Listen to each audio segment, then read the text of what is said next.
डोंबिवली के सुनील नगर में बहिनाबाई चौधरी गार्डन में प्रस्तावित पुस्तकालय को लेकर शिवसेना ठाकरे और शिंदे गठ में विवाद हो गया है। शिवसेना ठाकरे गठ का कहना है कि गार्डन में पुस्तकालय बनाना बच्चों और बुजुर्गों के लिए नुकसानदेह साबित होगा, जबकि शिंदे गठ का कहना है कि 25 लाख के फंड से आधुनिक पुस्तकालय नागरिकों की सुविधा के लिए बन रहा है। दोनों गुटों के बीच राजनीतिक माहौल गर्म हो गया और यह विवाद अब बढ़ता जा रहा है। म्हणजे मला काही दिवसापूर्वी आम्हाला असं कळालेलं की काही राजकीय व्यक्ती गार्डनच्या आतमध्ये वाचनालय बनवायचा घाट घालत आहेत। इथे समोरच महापालिकेचं वाचनालय गेले 10 वर्ष बंद पडलंय, ज्याचं लोकसभेच्याच मुख्यमंत्र्यांनी उद्घाटन केलं मोठ्या थाटामाटात, पण आजपर्यंत ते बंद आहे। ते सुरू कोणी करायचं? आणि मग स्वतःच्या राजकीय स्वार्थासाठी तुम्ही या गार्डन मध्ये जिथे लहान मुलं अबलावृद्ध सगळे खेळायला येतात ते गार्डन अजून तुम्ही छोटं करणार वाचनालय करून, याचा आम्ही काल ते काम बंद पाडलेलं आहे आणि यापुढे आम्ही त्यांना इशारा देतो की यापुढे जर तुम्ही काम करायला आलात तर आम्ही पुन्हा ते बंद पाडू। आमची माहिती अशी आहे की खासदार डॉक्टर श्रीकांत एकनाथ शिंदे यांचा निधी आहे आणि स्थानिक इथले ज्या पदाधिकारी त्यांचे आहेत, माननीय माजी नगरसेवक नितीन पाटील यांनी त्यासाठी हट्ट धरलेला आहे। जर इथे सगळं व्यवस्थित आहे तर त्या वाचनाला तुम्ही निधी का देत नाही, तिथे पुस्तकं का ठेवत नाही, तिथे अभ्यासिका का सुरू करत नाही मुलांसाठी? माझं नाव, मी शहर प्रमुख शिवसेना उद्धव बाळासाहेब ठाकरे पक्षाचा अभिजित अशोक सावंत। स्मिता अंकुश पाटील, शिवसेनेची उपशहर प्रमुख आहे मी।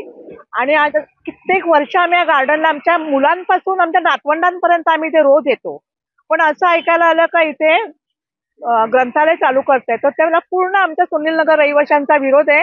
गार्डन तसं राहिलं पाहिजे, तुम्ही तुमच्या एरियात जे काय करायचे ते करा। शांताराम श्रीधर धरणे अशोक वाटिकेमध्ये राहतो।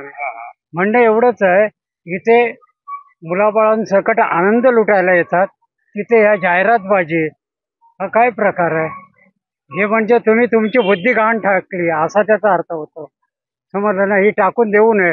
हा विभाग असा आहे की यातून पोलीस स्टेशनला कधी कंप्लेंट जात नाहीत, काही नाहीत, अत्यंत चांगल्या दर्जाचं इथे व्यक्तिमत्व राहतं। त्यामुळे ह्या लोकांचा आनंद तो द्विगुणित करण्यापेक्षा अशा विचित्र वागण्यातून आणि याच्यातून विकृत काही होऊ नये एवढीच भूमिका आहे माझी। सर्वप्रथम सर्वांना जय महाराष्ट्र।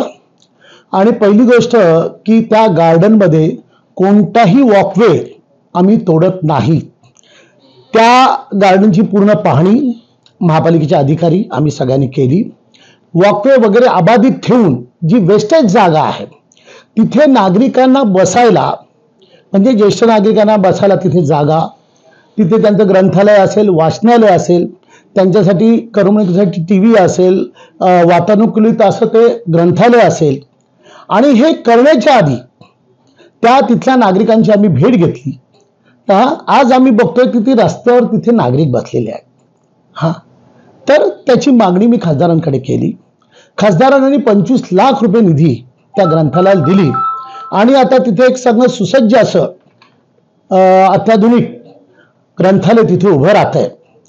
आणि काही लोकांना तिथे पोटात दुखतंय। आज तुम्ही तिथे बघितलात त्या गार्डनमध्ये, त्या गार्डन आहे का तिथे जाहिरातीचा अड्डा आहे? तुम्ही तिथे बघा, जो फुटपाथ आहे त्या फुटपाथवर अनधिकृत वाचनालय कमी, तिथे जाहिराती मोठ्या मोठ्या कोणाच्या परवानगीने केल्या? स्वतःच झाकायचं आणि दुसऱ्याला आम्ही जे करतोय ते अधिकृत करतोय।